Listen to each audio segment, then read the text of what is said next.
교부세 교부금이 있잖아요. 네. 아까 우리 이청환님 말씀하실 때 공문 처리 얘기가 좀 나왔어요. 최기상 의원님 그 얘기하는 과정에 공문으로 행안부하고 교육부 준 적이 있습니까? 불용하겠다고? 행안부하고 교육부하고는 뭐 저희가 실무적으로 협의를 했고 공문을 준 적이 있냐고요. 그거는 저희가 확인을 해봐야 될 것 같은데 확인이 공문을 아니고 그것도 몰라요? 그러면? 공문을 주고 받는 거는 뭐 없었던 걸로 이제 기억을 하고 있습니다. 모든 정부의 결정 문서로서 확인되죠? 부총리님, 문서로서 확인돼야 안 돼요. 문서로서 효력이 발생되죠. 네, 그 뭐 어떤 경우는 문서로 하는 경우가 있고요. 또 그렇지 않은 행안부 경우도 교육부 있습니다. 어떻게 하신지 아세요? 카톡 보냈어요. 지방자치단체. 왜? 문서로서 못 받아서. 전화로 했습니다. 불용 처리를 그렇게 했습니다. 어떻게 대한민국 시스템에서 문서 처리를 못하고 카톡 보내고 전화로 불용 처리를 합니까? 내시된 거는 다 공문 처리했죠. 공문 처리 다 됐을 겁니다. 그렇죠? 광역자치단체, 기초단체 다 내시된 금액 공문 처리 받았을 거 아닙니까? 제가 지방의원 출신이라 잘 알아요. 근데 어떻게 불용 처리된 거는 공문 처리 안 합니까? 그 효력 있다고 생각하십니까? 그거 확인해서 공문 보내주세요. 알겠습니까? 네, 알겠습니다. 네. 그리고 기재부 허위 공문서 제출 제가 아까 말씀드렸는데 제가 예결입니다. 예결이 전까지 기후 대응기금 보조금 제로로 다 만든 거 담당자 원래 그럴 수 있다고 저한테 답변했어요. 허위 공문서 제출로 제가 고발 조치합니다. 예결위 때까지 그 숫자 다 기입해서 지금 이 책이에요. 기재부 제출한 거. 확인해서 보고 드리도록 하겠습니다. 확인됐다고 얘기했지 않습니까? 제출해 주세요. 알겠습니까? 예, 알겠습니다. 그다음 지금 세수 재축의 결과 재정 대응 방향 이게 9월 18일입니다. 추경호 부총리 계실 때예요. 그런데 어떻게 대응하겠다고 했습니까? 세계 잉여금, 기금여유재원, 지방교부세, 교육재정 교부금, 미교부, 그다음에 통상적 불용이라고 했어요. 그다음 그런데 내용이 문제입니다. 내용. 세수 펑크난 것도 문제지만 그 우리 부총리께서 23년도 세수 펑크 나는 기간 내도 상저하고 말씀하셨죠. 추경호 부총리께서도 마찬가지고 그때 최상목 부총리께서는 다른 데 계셨죠. 근데 상저하고 계속 말씀하시고 경제 성장률 조정도 안 하셨어요. 결국에는 9월 18일 날 재촉했어요. 그런데 이 내용 볼게요. 일단 결산상 불용이라고 이렇게 말로 표현을 했지만 다 불용입니다. 세입 여건 변화는 교부세 교부금이고요. 내부 거래 14.8조 일반회계에서 그 내용들을 볼게요. 그다음 지금 공자금 예수이자 미지급 문제가 발생했어요. 8.6조 맞죠? 네. 네. 그런데 공공자금관리기금법 시행규칙 제7조 날짜 박혀 있죠. 언제 하라고. 그렇습니까? 안 그렇습니까? 분기마다 한 번씩 예수금 이자 줘야 돼요? 안 줘야 돼요? 시행규칙이 돼 있지 않습니까? 1월 1일부터 3월 30일 예탁부는 6월 9일까지. 그 다음 거는 9월 9일까지. 됐죠? 안 줬죠? 3분기에는 3.1조 안 줬습니다. 4, 4분기에는 4.1조, 총 8.6조 안 준 겁니다. 시행규칙 위반이죠? 위반이죠. 날짜 안 지켰죠? 미지급. 위반입니다. 그 다음. 근데 20%또 범위 내에서 하도록 돼 있어요. 그렇죠? 국회에 제출하지 않으려면. 자체 변경 계획 가능합니다. 그런데 그 다음. 자, 그래서 외평기금에서 기한전 차입금 상환이라고 14.4조를 줬죠. 근데 9.6조를 일반 회계에 줬어요. 그리고 8.6조는 아까 말씀드린다시피 8.6조는 안 줬어요. 그러면 전체 효과가 어떻게 발생해요? 18.2조 일반에게 예탁한 효과가 발생을 합니다. 그럼 20% 넘죠. 이것도 위반입니다. 그 다음 자 가산이자 붙죠. 3천억 최대한 빨리 갚아도 25년 1월이에요. 3천억 이번 예산안에 반영이 돼 있습니까? 안 돼 있습니까? 돼 있습니다. 자, 3천억 기회비용 날린 거예요. 왜? 대응 과정에서 문제가 발생한 겁니다. 세수 펑크에 대응 과정에서. 그다음, 자, 국가재정법 위반이에요. 이게 결국에는 아까 말씀드렸듯이 20% 범위 내인데 이게 개정성 기금이죠.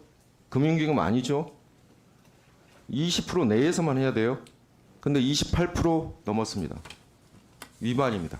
그다음, 기한전 차입금 원리금 상환이라고 하는데 그다음, 자, 그러면 차입금 상환했으면 국채 갚아야죠.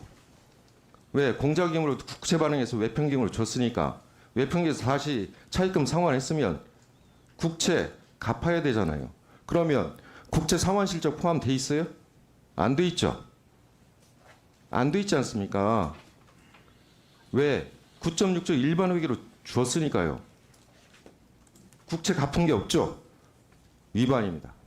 그래서 기한 또 이게 차입금인지 예수금인지 이것도 좀 구분을 해야 돼요. 기재부는 지금 차입금이라고 말을 하는데 국가적 90조 보면 예수금과 분리되어 있어요. 차입금은 무슨 차입금이냐? 한국은행처럼 빌리는 거 일시 차입금, 민간으로부터 빌리는 기타 민간 차입금 구분되어 있죠. 그런데 이걸 차입금이라고 표현했어요. 이것도 저는 해석의 여지가 많다고 생각합니다. 그다음, 자, 우체국보험 적립금 얘기 말씀드릴게요. 14초 남았는데 그 다음으로 하겠습니다. 그 답변은 좀 지금 말씀하셔도 돼요. 네, 뭐 여러 가지 말씀을 하셨는데요. 그 외평기금 부분은 저희는 70조 그 국가재정법 70조 3항 4호로 인해서 저희는 차입금이라고 해석을 했고 그렇기 때문에 그 저희는 그 부분은 적법하다고 생각을 했습니다. 그리고 아까 그 이자 말씀을 하셨는데 외평기금이 또 조기 상환을 하면서 이자를 또 절감했기 때문에 전체 국가 전체적으로 놓고 봤을 때는 제가 이자가 부담액이 는 건 아니다라고 말씀드릴 수 있고요. 네, 그렇게 답변해 드립니다. 세수 결손 대응 방안으로 지방교부세, 지방교육, 재정교구부 미지급을 통해서 대응하자라는 의견을 낸 국이 어느 국입니까? 기재부에?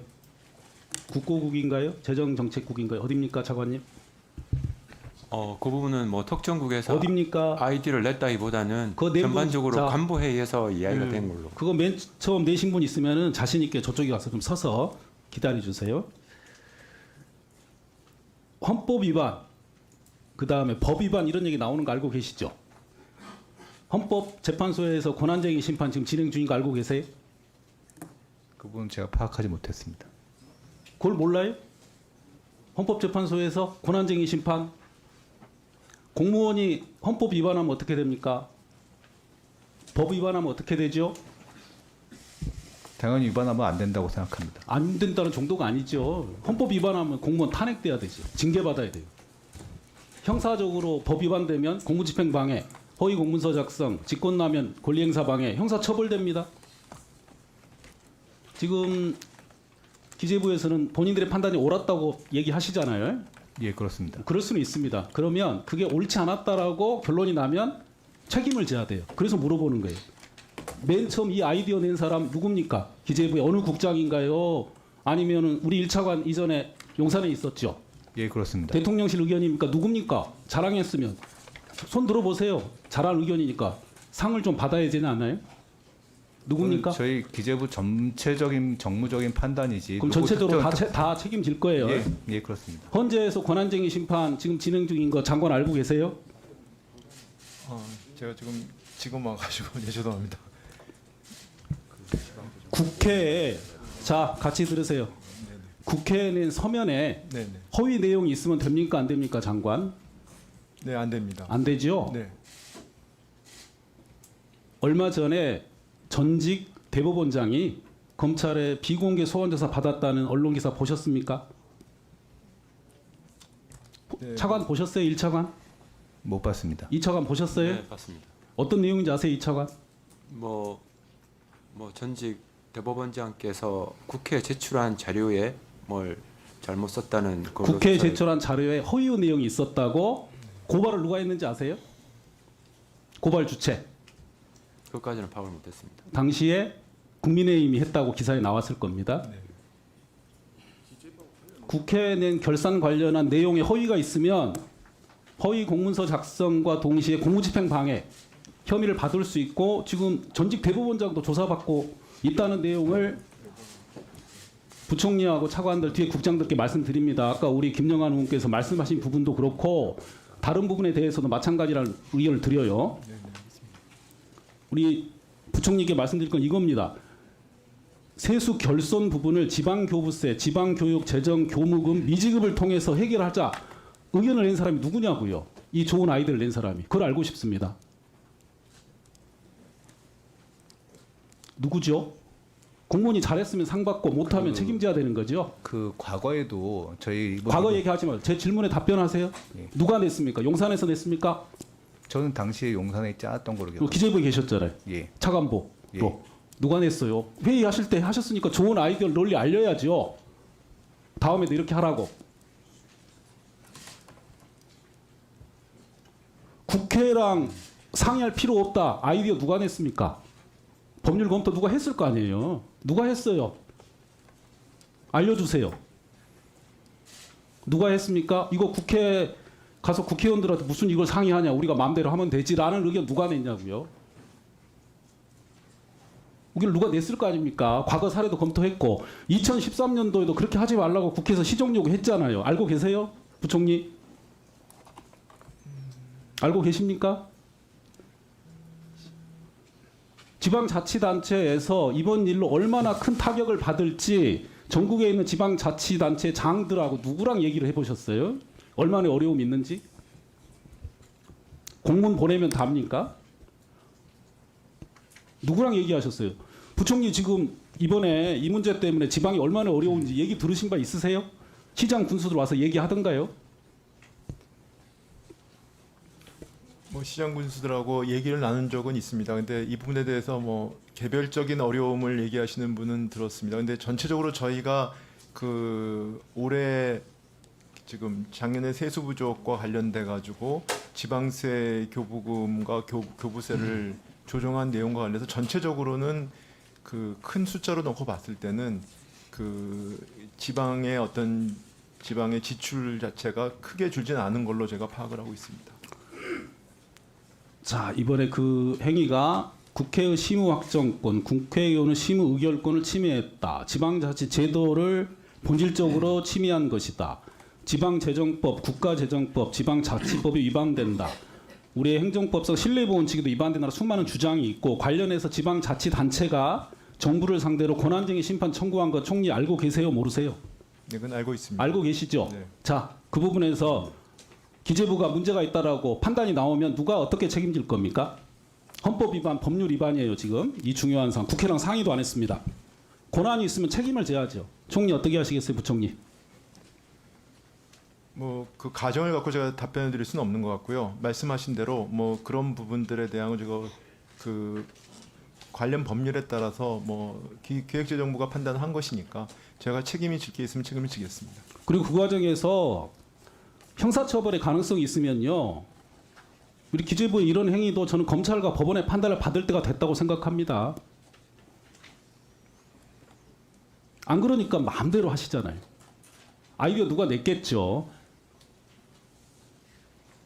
헌법에 있는 국회랑 상의하고 지방자치제도의 본질을 논의하려면 당연히 지방자치단체랑 상의해야 되는데 아무 상의를 안 했습니다. 거기까지 그럴 수 있어요. 자, 그 다음 문제는 책임을 져야죠. 그 책임을 어떻게 질 것인지에 대해서 총리, 부총리께서 잘 판단해 보신 다음에 오후 답변 때 한 번 더 대답해 주시기 바랍니다. 네, 알겠습니다. 마치겠습니다. 예, 세수 결손의 대응 과정을 국감 과정에 좀 살펴봐야 되는데 특히 오늘이 재정 쪽입니다.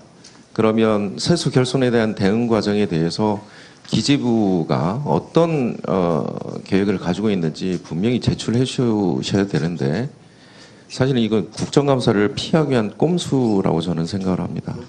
그래서 기재부가 오늘 업무보고에서도 이번 달 말로 이렇게 그 언급을 하는 것은 되게 소통이 부족하다. 그리고 국회를 국민을 대표해서 저희들이 세수 결손에 대해서 여쭤보고 있는 건데 행정부는 그걸 깡그리 지금 무시하고 국정감사 지금 대응하고 있다라고 생각이 들고요. 그 다음에 제가 여러 의원님들이 이 자료 요구에 대해서 말씀하신 동안에 저 뒤에 계신 우리 공직자 여러분들 중에 웃으시는 분들이 계시더라고요. 그러니까 이게 국정감사를 대하는 어떤 공직자의 자세인지도 국민을 대신해서 우리 의원님들께서 여쭤보는 많은 것들에 대해서 정말 긴장감을 가지고 기재부가 좀 대응해줘야 된다. 그래서 부처 조직들에 대한 저는 장관님의 좀 얘기가 있어야 된다라는 생각이고, 두 번째는 법대로 원칙대로 좀 해주셨으면 좋겠어요. 그러니까 무슨 국가 안보에 관련된 사안을 저희가 요구한 게 하나도 없습니다. 그러면 일반적인 자료들은 다 제출해 주셔야 되는데, 제가 저희 의원실이 담당 사무관으로부터 무슨 얘기까지 들었는지 아십니까? 제가 조세 지출 관련해서 제출해달라 그때 얘기했더니 담당 사무관 과장이 이 의원실은 자료를 자세히 볼까봐 제출하기 어렵다는 거예요. 우리 보좌관한테 그렇게 보고 하더라고요. 얘기를. 세상에 어떻게 그런 답변이 그 무책임한 답변이 어디 있습니까? 그거는 정말 공직자의 태도도 아니고요. 저는 장관님이 어떻게 부처를 좀 이끌고 가시는지 거기에 대한 그 의문점도 있습니다. 어떻게 저희들이 공식적으로 요구하는 자료를 더 자세히 볼까봐 제출하기 어렵다? 이게 말이 되는 논리입니까? 담당 사무관한테 그런 소리를 저희들이 들어야 되겠습니까? 장관님이 한번 공식적으로 한번 얘기해 보세요. 그리고 국세청의 승낙을 받아야 된대요. 국세청도 저희들이 국세청은 기재부 승낙을 받아야 돼요. 이게 무슨 소리입니까 이게? 기재부가 가지고 있는 자료. 시정 요구 사항 중에 보면 세수 결손 발생 시 지방교부세 교육재정교부금을 미교부하여 헌법과 국가재정법의 범위 내에서 대응 방안을 마련해야 되고 국회의 예산심의 확정권을 침해하지 않도록 해야 된다는 내용이 있습니다. 지난번 전체 회의에서 정부가 2023년 지방교부 재원 18조 원 가량을 임의로 미교부한 것과 관련해서 서면 질의를 했어요. 구체적인 자료 요구를 했습니다. 해당 결정을 최초로 기한한 기재부 내 부서명, 기재부 내부 논의 과정과 증빙 자료, 대통령실, 국무총리실, 행안부, 교육부 등 협의한 공문 등 요구했는데 답변이 왔어요. 내용이 아주 부실하고 형식적인 답변을 제출했습니다. 행안부, 교육부 등 관계부처와 수시로 충분히 협의를 진행하였다라고 답변을 했는데 구체적인 협의 내용이 제출되지 않았습니다.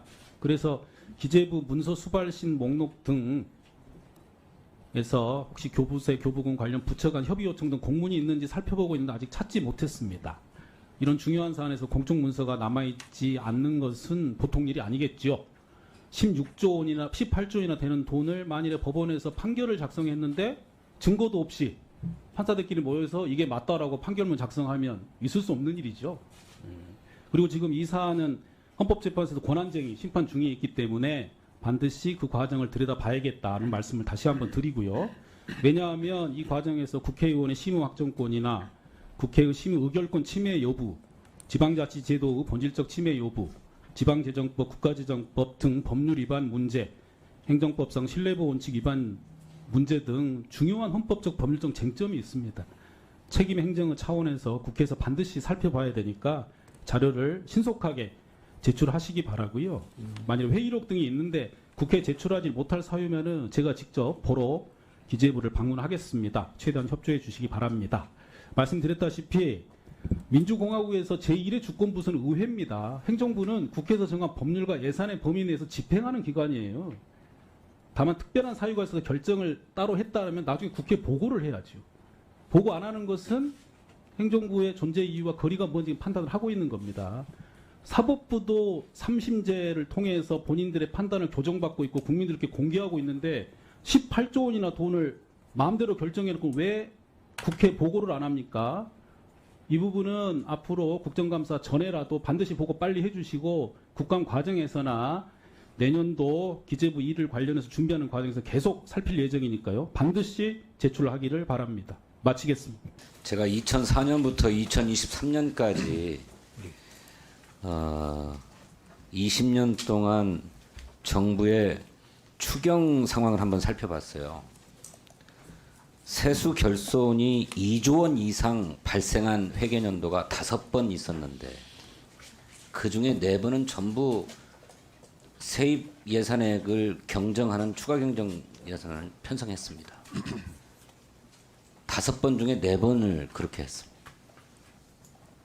그런데 56조 원이나 되는 역대 최대의 세수 결손이 발생했는데 이 문제와 관련해서 국회를 존중한다면 또 재정정책이나 예산정책의 기본적인 민주성을 인정한다면 정부의 추가 경정 예산안을 제출하고 함께 머리를 맞대야 마땅한 태도 아닙니까? 그 말씀하신 그 세입 결손이 발생해서 세입 경정을 했던 추경의 경우에는 그 다른 여러 가지 경제 위기 상황이랄지 특이한 국가재정법 요건에 맞아서 저희가 추경을 추진했고 추경을 하는 과정에서 세입 추경을 하게 된 것이지 세입 추경을 하기 위해서 추경을 한 것은 아닌 것으로 저는 알고 있습니다. 그래서 이번에는 국가재정법상 추경 편성 요건에 해당하지 않아서 안 한 겁니까? 저희는 그렇게 2023년도에는? 보고 있습니다. 국가재정법상 추경 편성 요건이 안 되어서 예, 그렇습니다. 그러면 최상목 부총리가 세수 부족에 대응하는 방법으로 추경을 편성해 감액 경정하는 방법도 있겠으나 국가 채무가 늘어날 수 있어서 그렇게 하지 않았다라고 했던 얘기는 잘못된 것입니까? 그것도 대안 중에 하나이겠으나 어떻게 대안이에요? 국가재정법상 추경 편성 요건이 아니라는데 차관 그렇게 말씀하셨잖아요. 여러 가지 이제 다른 경기 여건이나 국가재정법 요건이 맞았을 그러니까 경우에는 말을 슬슬 돌리지 말고 피하지 마십시오. 정확하게 답변하세요. 예, 저희 국가재정법에 국가재정법상 추경 요건이 돼요, 안 돼요? 국가재정법에 세입 결손으로 추경하는 것은 아닌 것으로 저희는 알고 있습니다. 이렇게 막대하게 세수에 차질이 발생했는데 그 때문에 지출에도 큰 영향이 미쳐지고 결과적으로 국가 채무도 56조 원이나 늘어나지 않았습니까? 국가 채무는 증가하지 않았습니다. 무슨 소리예요? 2023년도 회계년도 국가 채무가 59조 1천억 늘어났다고 돼 있는데 그거는 원래 저희가 예상했던 수준의 국가 채무이고요. 이 세수 결손으로 인한 국가 채무는 더 증가하지 않았습니다. 말장난하지 마십시오. 이 정도 예상하고 있었다고요? 그러니까 그 문제가 안 되는 거예요? 예상하고 있었으면 국가 재정 건전성을 정확하게 지킨 겁니까? 의원님 잘 아시겠지만 저희 국가 채무는 저희가 딱 또 정해진 봅시다. 한도 내에서 하고 있습니다. 또 봅시다. 정보통신기금이 부족해가지고 우체국 보험료 적립금에서 차입했죠. 예, 그렇습니다. 이렇게 차입하는 것이 국가재정법상 합법입니까? 양해해 주신다면 저 이차관께서 답변 드리도록 하겠습니다. 답변해 보세요. 국가재정법의 범위 내에서 정부가 관리하고 있는 기금과 회계 내의 거래입니다. 그래요? 국가재정법 18조 20조에 따르면 국회가 의결한 금액의 범위 안에서 국채와 차입금으로 조달할 수 있도록 돼 있지 않습니까? 네, 그리고 국회가 의결한 금액의 범위라고 하는 것은 예산 총칙으로 정해지지 않습니까? 그렇습니다. 예산 총칙이 어떻게 되어 있어요?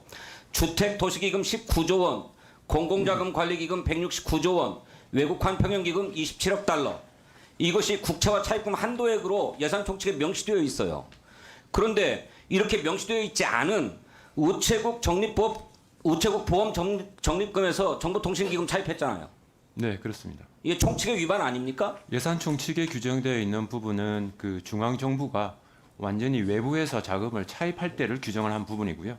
그래서 국고채든 주택채건 외평채를 규정한 부분이고요.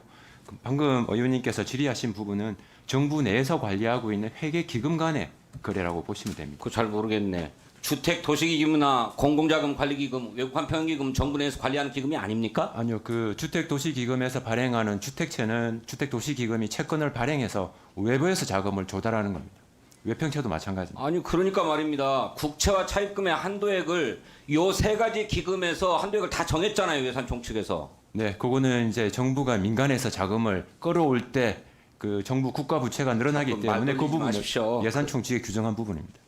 공공자금관리기금에서 부족한 수입을 가져와야 되지만 그것도 세수 부족으로 안 되니까 정보통신진흥기금 부족해서 우체국 보험정기금 활용한 거잖아요. 그 2007년부터 2010년도에도 같은 방법으로 자금을 조달한 사례가 있습니다. 우체국 보험 가입자들이 납부한 보험료 적립금을 가지고 차입한단 말입니까? 이런 국가재정법의 위반 사항에 대해서 저는 심각하게 우려하고 특히나 우려스러운 것은 기획재정부의 태도입니다. 예? 국민에게 세금을 얼마나 거둘 것인가라고 하는 국민의 대표들이 결정하는 거예요. 그리고 이 세금을 어떻게 쓸 것인가 정부가 편성하지만 확정하는 것은 국민의 대표인 국회가 하는 것 아닙니까? 이에 따른 심각한 차질이 발생하고 문제가 생기면 국회에 당연히 상황을 보고하고 함께 해법을 모색하자고 하는 태도를 취해야 되는 것 아닙니까? 그런데 앞서도 여러 의원님들이 지적했습니다만 이렇게 천문학적인 세수 결손이 발생한 데 대해서 누구 하나가 책임졌습니까? 단순히 그냥 추계의 오류상의 문제가 아니질 않습니까? 또 하나 봅시다. 차관께서 계속 올해 그러면 세수 전망은 어떠냐라고 하는 데서 답변을 회피하는데 조세재정연구원이 23조 2천억 세수 결손이 발생할 것이다 이렇게 예상했는데 이것에 대해서는 어떻게 생각합니까? 그 조세재정연구원의 평가라 저희가 뭐 그 부분에 대해서 맞다 틀리다 말씀드리기는 어렵지만 지금 뭐 어느 정도 타당성이 있다라고 보고 있습니다.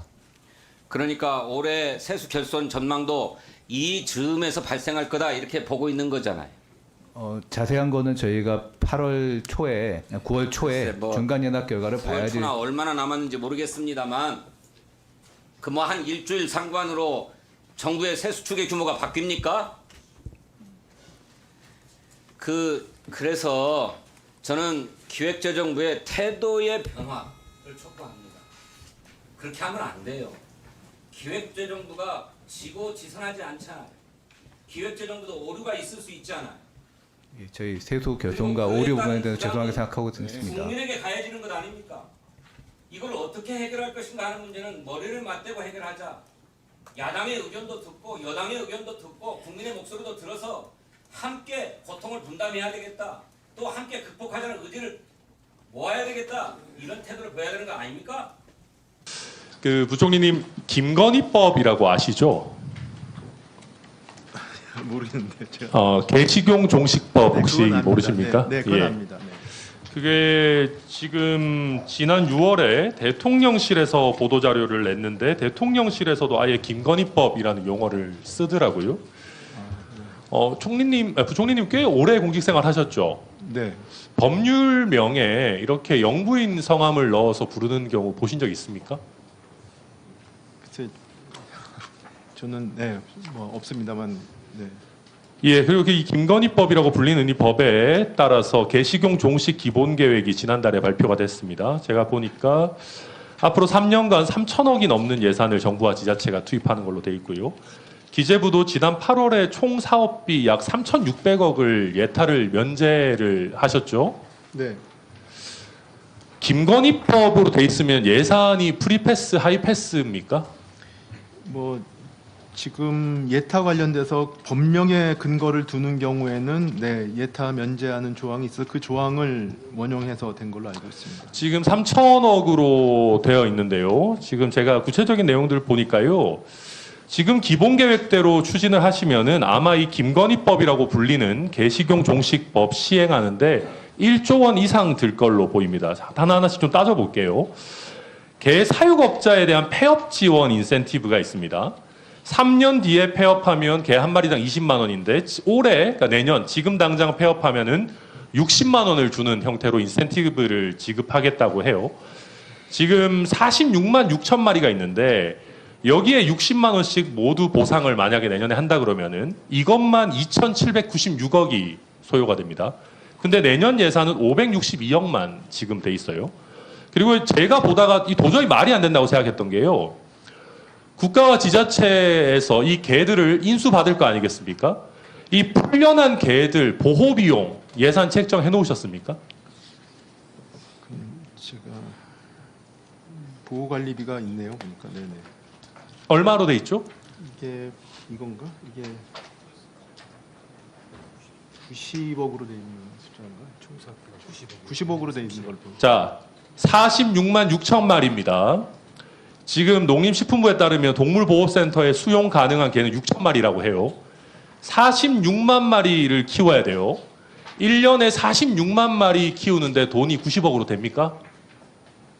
지금 저희가 최소한으로 추산을 해보니까 사료값만 한 달에 5만 원씩 쓴다라고, 그냥 5만 원씩 한 달에 쓴다 그래도 46만 마리면 1년에 사료값만 2,700억이 듭니다. 이런 부분은 생각하신 겁니까?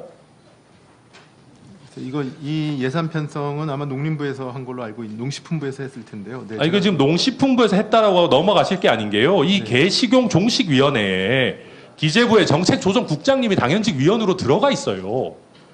자, 그럼 46만 마리를 내년에 인수받았다 그러면은 이 개들을 앞으로 어떻게 하실 겁니까?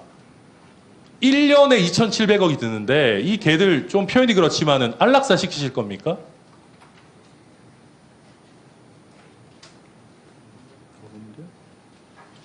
안락사를 안 시킨다 그러면 이 개들 보호하는데 1년에 2,700억씩 수명이 닿을 때까지 가는 겁니다.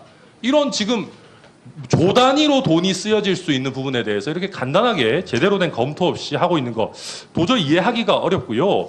지금 육견 단체들에서도 정부가 제대로 된 보상 재정을 수립 못할 거면 그냥 수명 닿을 때까지라도 사육하도록 좀 놔둬라라고 하고 있는, 그냥 사육하도록 두는 것도 방법이다라고 하고 있는 그런 마당이고요. 시간이 별로 없네요. 제가 이 부분을 왜 말씀드리냐면 이 예산 운용 원칙에 대한 문제입니다.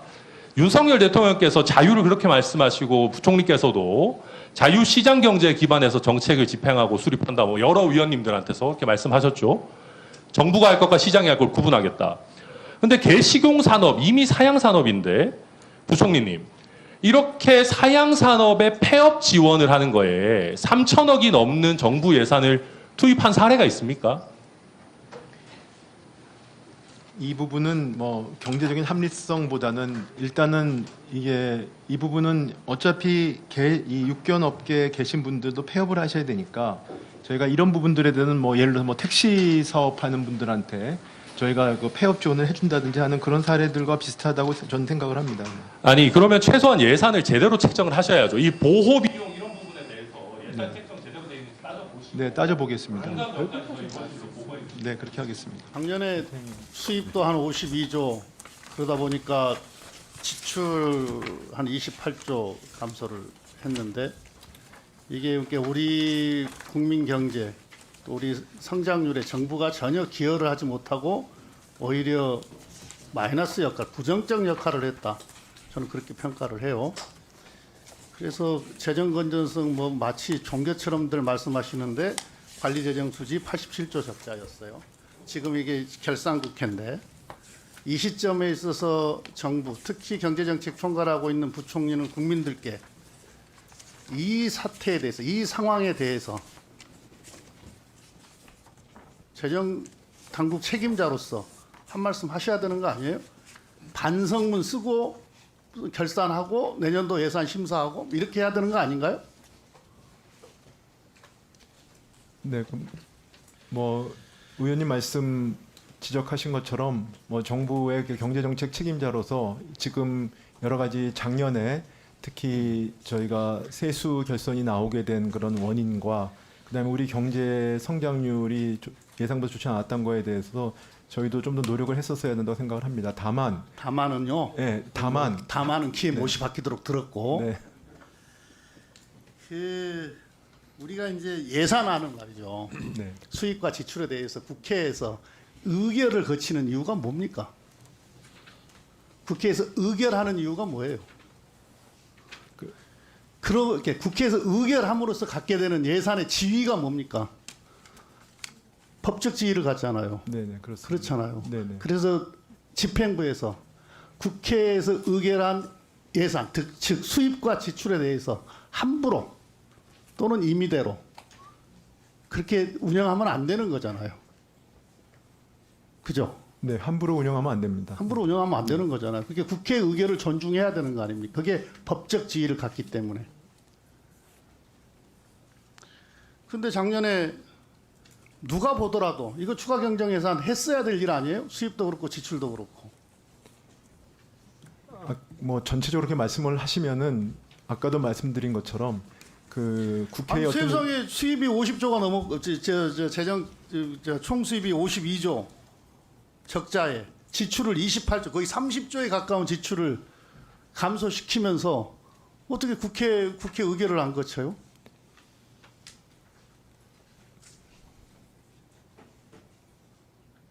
그렇잖아요. 너무 행정 임의대로 하시는 거 아니에요? 그건 아닙니다. 정부에서도 고민이 많았습니다. 그리고 아까 아니, 말씀하신 것처럼 아니, 고민이야 당연히 많았겠지. 그걸 고민 안 하면 그게 정부예요. 저는 지금 대한민국 정부의 수준을 왜 이렇게 추락시키는가 하는 매우 걱정이 있어요. 그리고 시스템이 망가지고 있다는 데 대한 걱정도 네, 있어요. 의원께서 방금 지적하시는 아까 다른 의원님 지적하셨는데 네. 아니 세상에 대한민국 수준에서 행정 행위를 정식 공문으로 처리를 안 하고 무슨 카톡으로 하는 경우가 어디가 있어요? 그게 작년에 R&D 예산 뭡니까 일괄적으로 삭감 조치할 때도 막 카톡으로 하고 이랬었거든요. 언제부터 대한민국 행정 수준이 이렇게 추락을 했어요? 네, 오늘 결산에서 말씀하신 그런 그 절차적인 사안 이런 부분에 저희가 시정할 거는 감안을 해가지고 시정을 하겠습니다. 다만 시정의 문제가 아니고 상식의 문제이고 네. 대단히 반성해야 되는 지점이에요. 아니 세계 10위권의 경제 대국이라고 하는 대한민국이 선진국 반열에 올라섰다는 대한민국에서 행정행위를 공문으로 안 하고 카톡으로 해요? 그게 무슨 그건 이미 10개라도 할 말이 없는 거죠.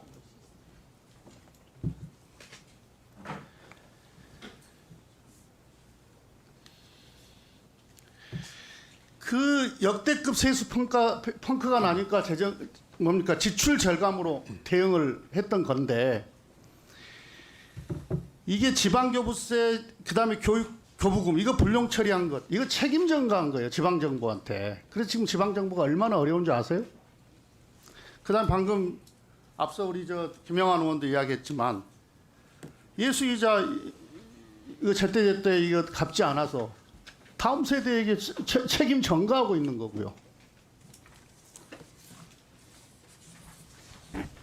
그리고 국가재정법 위반 소지가 다분해 보이고 아까 우체국 예금 관련해서 뭐 말씀하시던데 우체국 보험에서 차입한 건 차입 아니에요? 네, 우체국 보험도 어차피 과기부에서 관리하고 있는 저희는 특별회계 기금이기 때문에 근데, 네, 그렇습니다. 보험이에요. 기금에서 가져와도 차입인데 보험에서 가져왔는데 어떻게 그게 차입이 아니에요? 차입은 차입입니다. 정부 회계 기금 간 차입은 저희가 예산 총칙의 근거가 불필요하다고 해석을 하고 있습니다. 다시 한번 보세요. 지금은 대단히 전략적 대응이 필요한 시점 아닌가요? 그렇잖아요. 네.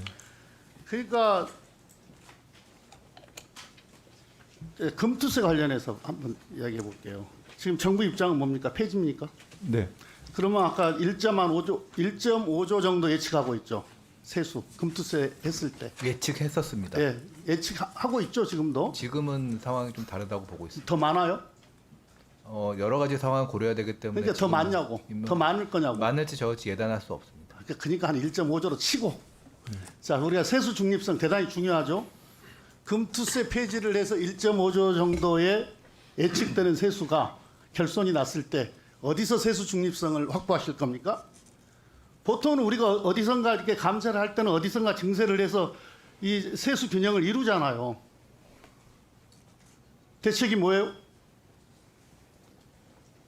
그 세수 중립성을 말씀하셨는데 저희 1.5조나 현실화가 안 되는 장관 네, 네. 네, 1.5조에 지금 차관이 답변을 했지만 그 부분은 저희가 그 세수 효과는 예단하기가 어려운 것이 지금 아니 좋아 그럼 1조나 치고 네. 그럼 어디서 1조 보충할 거예요? 저희는 금투세 당장 그 폐지를 했을 경우에 그 부분들은 저희가 일단 자본시장에 미치는 영향 때문에 실제 저희가 예상했던 아니 것보다 세수를 이야기 물어보잖아요. 세- 그럼 세상에 거래세 존치할 겁니까? 거래세는 저희가 지금 존치할 거냐고 원래 예정대로 인하하는 부분까지 인하를 하는 걸로 되어 있습니다. 네. 금투세는 폐지해버리면 네, 의원님 세목별로 저희가 세수 중립적으로 그 정책을 하지는 않지 않습니까? 자, 보충기를 좀 활용해 주시면 대단히 고맙겠습니다. 예, 우리 선배 의원님들, 동료 의원님들께서 여러 좋은 말씀 많이 하셨는데요. 사실관계만 조금 더 좀 들어가겠습니다. 24년도 예산안 제출하실 때요, 관리 재정 수지 목표를 91.6조 원으로 두셨어요. 그렇죠? 네. 그리고 국가 채무는 69조, 한 70조 정도 늘리겠다고 말씀을 하셨습니다. 그래서 제가 국회의원 배지 달고 첫 질문이 그거였어요. 이 차이를 어떻게 하실 거냐라고 했더니 뭐라고 답변하셨어요? 그때 여유 기금을 활용하시겠다 이렇게 말씀하셨습니다. 맞죠? 맞습니다. 돌려보시면 영상 지금 다 돌아가고 있습니다. 맞습니다. 예. 그래서 이 여유 기금이 도대체 무슨 외평 기금처럼 그때 또 썼던 것들이 다 자꾸 연상이 돼요. 그리고 법정 전출금 등 안 준 것들도 또 연상이 돼요. 그런데 지금 30조 제가 예결위 때 한 32조 정도 펑크 날 거다 이렇게 말씀을 드렸는데 재추계 결과 한 30조 나왔어요. 그런데 또 여기다가 기금 등 여유 재원을 또 활용하겠다. 아니 무슨 기금이 무슨 금도끼 나오는 연못도 아니고 계속 펑크나면 기금, 펑크나면 기금. 지금 외평 기금도 한 43조 예산 계획 세울 때 조기 상환으로 지금 잡아 나오셨잖아요. 분명히 이런데 20% 자체 계획도 변경하실 거예요? 외평 기금과 관련돼서는 지금 말씀하신 뭐 20% 넘는 그 범위 내에서 기금 운용 계획을 변경을 해가지고 하는 부분들이 현재 단계에서는 검토하고 있지 않습니다. 네. 예, 지금 43조도 사실은 조기 상환 잡혀 있어요. 올해 예산안에. 네네. 지금 환율 변동기잖아요. 미국 금리 내렸지 않습니까? 그렇죠? 네네. 예. 사실은 채권 같은 경우는 스마일이라고 그래요. 올라갔을 때도 그 수요가 있고 내려갔을 때도 수요가 있고 미국채 같은 경우는. 그래서 그런데- 지적하신 부분이 있기 때문에 네. 그런 부분은 저희가 최소화하겠습니다. 네. 공자기금에서 일반 외교로 83조 줬죠. 83조 예산 계획 세우고 있죠. 네. 여기는 변경하실 생각이에요? 그 부분은 검토를 좀 하고 있습니다. 네. 그렇죠. 네네. 예. 근데 이 세수 재추계를 이렇게 해가지고 오셔서 대응이 어떻게 되는지를 국회에 전혀 설명이 없으시면 저희가 어떻게 얘기를 하겠습니까? 다만 재추계 상태만 얘기를 하는 거죠. 어떻게 대처하는지를 저희가 전혀 모르는데 국민들께 어떻게 설명을 합니까? 기재부가 건전재정 운용하겠다 이제까지 해놓고 작년에 56조 세수 펑크 내놓고 올해도 30조 세수 펑크 내놓고 건전재정이 건전자를 이제 빼야 돼요. 윤석열 정부의 건전재정은 이제 건전재정이 아닙니다. 예? 이게 56조 세수 펑크라고 30조 세수 펑크라는데 어떻게 건전하다고 자꾸 주장을 하시는지 그 이유를 모르겠고 일단 확인 좀 할게요. 지금 세수 재추계 결과만 보면 경제 상황이 그대로 드러나요. 관세 1.9조 예산안 대비 감소. 경제 상황 보여주는 거죠, 관세? 네.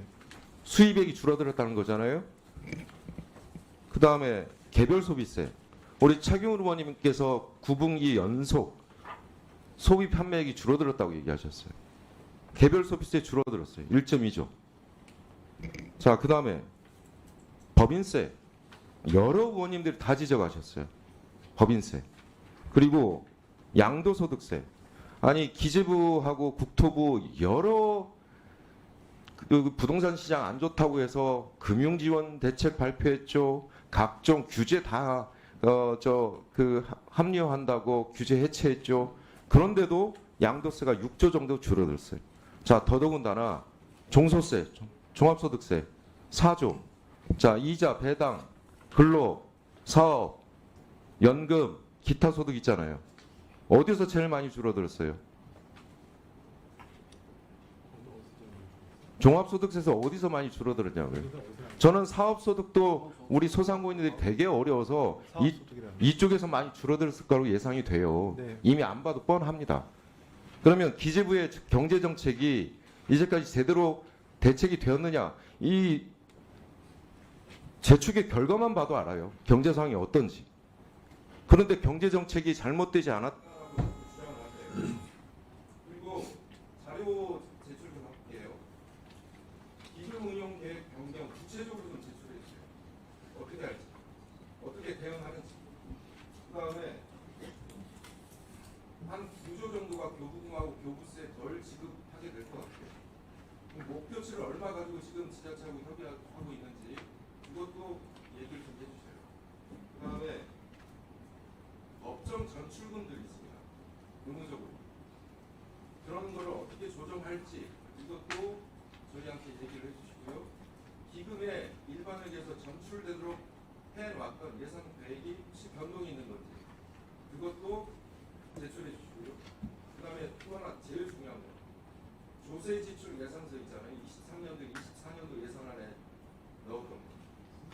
그게 혹시 조세 지출 예산서에서 현재 24년도 현재까지 조세 지출 예산서에서 적어놨던 조세 지출이 어떻게 세부적으로 좀 변동이 있는 건지 이것도 함께 좀 제출해 주시기 바랍니다. 장관님, 네. 영상 한번 화면 보시죠. 호의가 계속되면 그게 권리인 줄 알아요. 이 영화 대사 아십니까? 2023년 지방교부재원 미교부 과정에 대해서 교육부 등과 협의과정 자료를 달라고 했더니 안 줍니다. 기재부가. 근데 교육부는 보내왔어요. 윤 행정부 출범 이후 대통령 지시사항을 제출하라고 그랬더니 기재부는 안 냅니다. 근데 교육부는 냅니다. 알고 계십니까? 네, 그 상황은 지금 듣고 있습니다. 네. 그 다음 PPT 보겠습니다. 무능과 오만의 기재부라고 일단 종합평가를 하고요. 이제 남은 건 책임이다. 라는 말씀드립니다. 반헌법적인 행정.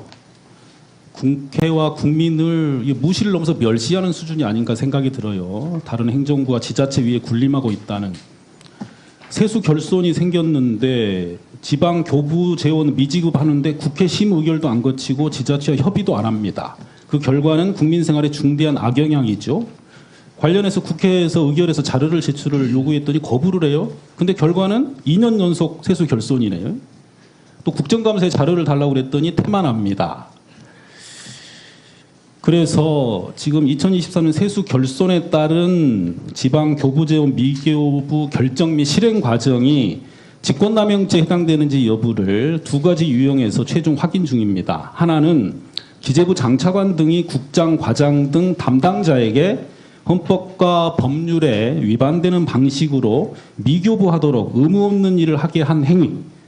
다른 유형은 기재부 장관 등이 추경안을 제출하여 심의 의결을 거치지 않은 채 미교부함으로써 국회의원의 심의 표결권과 지자체장의 자치재정권 행사를 방해한 행위가 있습니다.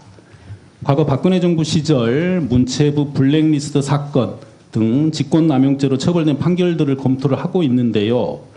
이 부분은 매우 엄중한 사안이어서 국감 이후에 국회 증언감정법 위반의 점과 함께 고발 등도 필요할 수 있다는 말씀을 드립니다. 안타깝게도 이 미교부 과정의 의혹을 기재부 스스로 키워왔습니다. 여러 번 시간이 있었는데요. 기재부 장관 등은 엄중히 인식하고 이번 국정감사를 통해서 정확한 자료 제출과 진실한 설명을 다해야 할 것입니다. PPT를 다시 보겠습니다. 이 과정이 왜 문제가 있는지 헌법 위반이죠. 법치가 무엇인지 민주공화국이 무엇인지 상권 분립이 무엇인지 장관 이하 우리 고위공직자들이 특히 좀 살펴셔야 됩니다. 두 번째, 법률 위반의 점이 너무 많아요. 직권남용죄 형법 위반 말씀드렸고요. 국회 증언 감정 등 법률 위반입니다. 이것도 처벌 규정이 있고요. 국회위원회에서 고발할 수 있습니다. 그리고 행정기본법이란 법이 있는지 혹시 부총리 알고 계십니까? 네, 알고 있습니다. 8조에는 법치행정이 규정이 돼 있어요. 국민 생활에 중대한 영향을 끼치는 것은 법률에 근거해야지요. 그리고 그에 대한 의문이 있으면 당연히 국회랑 상의해야죠. 안 하고 있습니다. 그러면 이제 책임 부분에 보니까 이 관련해서 지금 권한쟁의 헌재에서 진행 중이죠. 결국 장관이나 차관 그리고 고위공직자들은 헌법에 따라서 탄핵 소추하거나 법률에 따른 징계 여부가 문제가 됩니다. 그리고 제가 서두에 말씀드렸지만 자료를 달라고 여러 번 요구를 하는데 안 준다는 것은 입법부에게는 줄 수 없다 이렇게 들린다는 거예요. 그렇다면 행정부와 입법부가 견해가 다르면 사법부에서 발부하는 압수수색 영장을 가져와야 주겠다는 취지입니다. 그 전에 달라는 거죠. 기회를 드리고 있는 거예요, 오히려. 사법부가 압수수색 영장 발부하려면 부득이 고발을 해야 되는 거잖아요. 오른쪽에 표 한번 보세요. 기재부는 헌법에 규정되어 있지 않는 행정각부에 불과합니다. 입법부 국회는 헌법기관이고요. 헌법기관 3개 중에서도 나라를 주도하는 기관이에요. 국회에서 자료 제출 달라고 하고 심의 의결 하려고 하는데 협조를 안 하잖아요.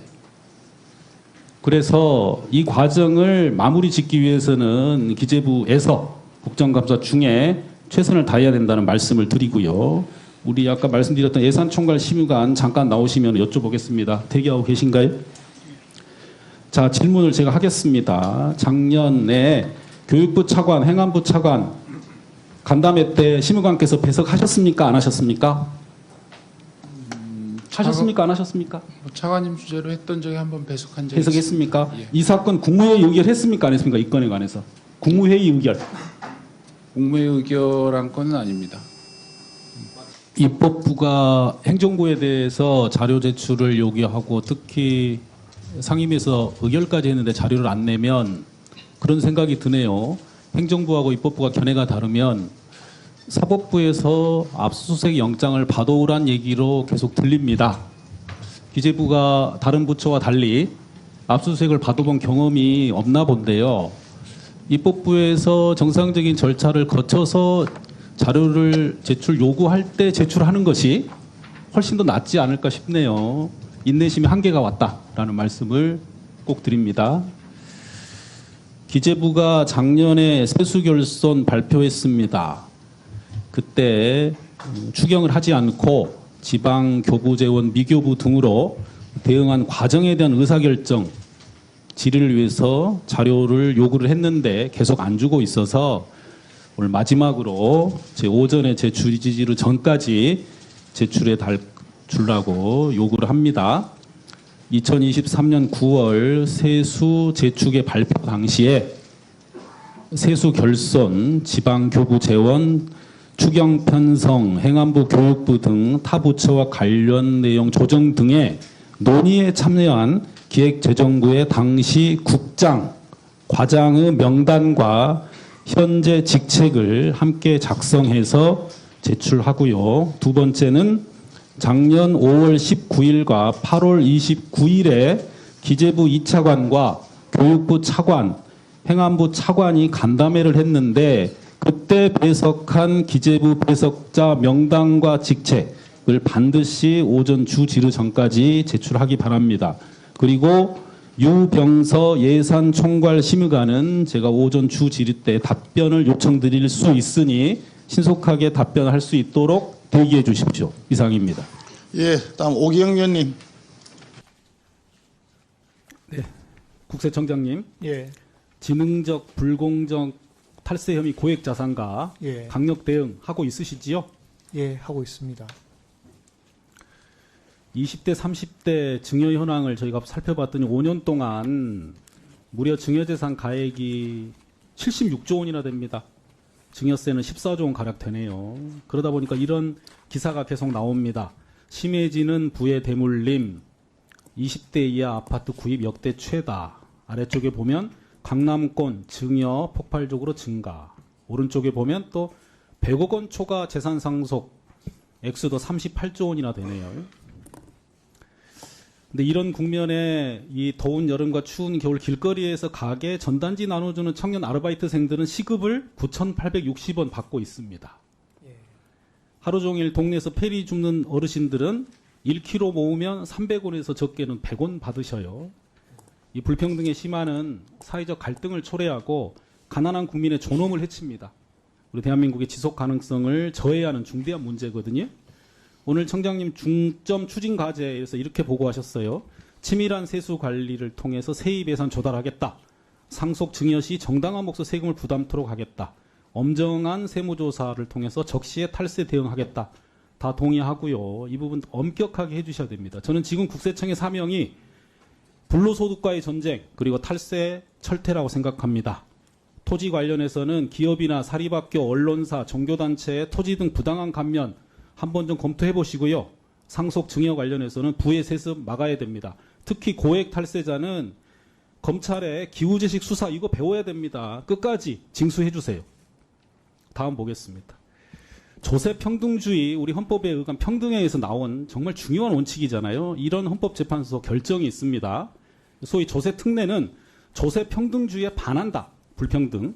그렇게 또 국가 등의 재원을 포기하는 거기 때문에 억제되어야 된다. 근데 지금 정부는 상속 증여세, 법인세 감면해 주려고 하거든요. 이런 관점에서는 신중히 보셔야 되고요. 범위 확대 바람직하지 못하다라고 선언합니다. 특히 혜택을 받는 자의 요건을 엄격히 해석해야 되는데 그 요건이 어떤 상태로 이루어지고 있는지 검토도 안 됐는데 지금 가업 상속 공제 확대한답니다. 국세청에서 면밀히 보시고 가을에 세법 개정할 때 의견 내주세요. 결론적으로 극히 한정된 범위에서 예외적으로 허용되게 돼 있습니다. 국세청에서 조세특례나 조세감면 관련한 부분 집행하실 때 이 부분 헌법재판소 결정문에 의거해서 하셔야 됩니다. 이 결정문 찾아보셔서 꼭 숙지해 주세요. 다음 보겠습니다. 과거 노태우 대통령 시절에 범죄의 전쟁이라고 2년 동안 한 게 있습니다. 뭐 여튼 간에 당시 국민 92%가 지지했고요. 뭐 조적 폭력배가 많이 사라졌다 이런 뉴스 기사가 나오네요. 그럼 지금은 무엇을 해야 되느냐? 저는 불로소득과의 전쟁을 올해부터 시작해야 된다라고 말씀드리고 특히 국세청에서 선봉에 쓰셔야 된다고 생각합니다. 대한민국의 50년, 100년 후를 생각해 보실까요? 불로소득 없애지 않고 나라가 지속 가능하겠습니까? 구성원들이 이 불평등한 현실을 받아들이고 대한민국에서 살고자 할까요? 저는 불로소득은 반헌법적이고 반국가적이라고 생각합니다. 이거 민주공화국이 안 맞는 거예요. 토지를 자기가 만들었습니까? 아니잖아요. 가령 대한민국의 지속가능성을 해체할 뿐더러 경제의 공정성, 역동성, 건전성을 다 침해한다고 다 판단하고 있습니다. 그래서 국세청도 이 부분에 관해서 더 면밀히 검토하셔야 된다는 말씀을 드리고요. 불로소득 관련해서 쭉 한번 말씀을 드리죠. 이게 정의라는 것 좀 보고 계시죠? 지대에서 보통 나온다고 합니다. 지대. 그러니까 정당하지 못한 특권이나 특혜로부터 나오는 거죠. 그러니까 지급하지 않아도 우리 전체 경제는 아무 상관이 없는 거예요. 사례를 보겠습니다. 부동산으로 인한 것, 독점으로 인한 것, 상속, 학벌로 인한 것, 권력관계에서 나옵니다. 어떤 통계에서는 10년 동안 매년 500조 가량의 부동산 소득이 발생을 하는데 이 중에 상당한 액수가 불로소득이에요. 당연히 세금으로 징수를 해야죠. 특히 재벌 일족의 불로소득이 가장 심하죠. 근데 그런 사람들이 자기 직원들한테는 경쟁하라고 그러고 혁신하라고 그럽니다. 이런 어느 도단이 어디 있습니까? 또 관료 집단의 정관애우 이것도 심각한 상황이죠. 평가 부분을 보지요. 불로소득을 누리는 것은 소수 기득권자들인데 이 사람들이 보통 시민들한테는 경쟁 효율을 강요합니다. 비열한 짓입니다. 일해서 돈 벌기보다는 불로소득을 얻기 위해서 온 나라가 골몰하고 있습니다. 건물주가 꾸미고 의대나 로스쿨 가려고 하는 이유가 뭐겠습니까? 노력은 적게 해도 불로소득이 많거든요. 우리 정부 역시 노동이나 땀의 대가인 최저임금을 인색한데 불로소득에 관대한 정책을 추진한다? 어떻게 건전한 경제, 지속가능한 국가가 가능하겠습니까? 전 지금 대한민국에서 없애야 될 것은 불로소득, 불평등이고요. 이 전쟁에서 국세청이 선봉해서 해야 된다고 생각합니다. 물론 법과 제도를 만들고 해석하고 집행하는 권한을 가진 국회의원이나 판검사, 고위공무원의 불로소득도 박탈되어야 하겠지요. 국세청의 마지막 부분 말씀드리죠. 고위공무원단 승진 시 저는 퇴직 후에 불로소득 포기 서약을 받아야 된다고 생각합니다. 승진 아니면 로펌이나 세무사하면서 돈을 많이 벌겠다? 이래서는 안 되죠. 후배 국세 공직자들에게 어떤 신호를 주는 겁니까? 국가에서 배려하고 동료들의 협조 때문에 30년간 월급 받고 해외 연수 다녀와서 고위직까지 갔어요. 그런데 그거를 다 본인의 노력이나 능력 때문이라고 생각합니다. 그래서 로펌 가서 돈 버는 게 당연하다고 생각해요. 아닙니다. 부끄럽고 염치 없는 일이에요. 로펌에서 무슨 일을 합니까? 말씀드렸던 이 불로소득을 비호하는 일을 하는 데가 대한민국 로펌 아닙니까? 후배들한테 본보기가 돼야 돼요. 우리 청장님은 임기 종료 후에 로펌이나 세무사 안 하신다고 그랬죠? 예, 제가 청문회 때 그렇게 말씀드렸습니다. 퇴임 이후에 로펌에 가시거나 세무사 하실 우리 차장님, 청장님 계시면 손 들어보세요. 뒤에 잘 보셨죠? 앞에 계신 분들 세무사나 로펌 안 가신답니다. 그래야 국세청에 대한 국민의 신뢰가 생기고 올바른 방향으로 갑니다. 저도 법원에 있었습니다만 판사들이 퇴직 후에 변호사로 돈 벌겠다 생각하는 순간 법원의 신뢰가 바닥이 됩니다. 검사들도 마찬가지고요. 지금 여기 계신 분들이 모범을 세워주셔야만이 오늘 말씀 나눈 모든 것들이 국민들이 믿게 됩니다. 이 자리에서 그 부분을 약속해 주시고 방법은 간단합니다.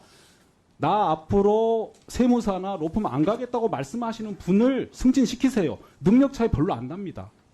청장님 그 부분 좀 검토를 좀 해주시면 좋겠어요. 의견을 좀 말씀해 주십시오. 예, 의원님 뭐 길게 말씀하신 그 말씀의 취지 제가 잘 이해하고 유념하겠습니다. 저뿐만 아니라 여기 있는 간부들 다 유념할 거라고 생각하고 있습니다.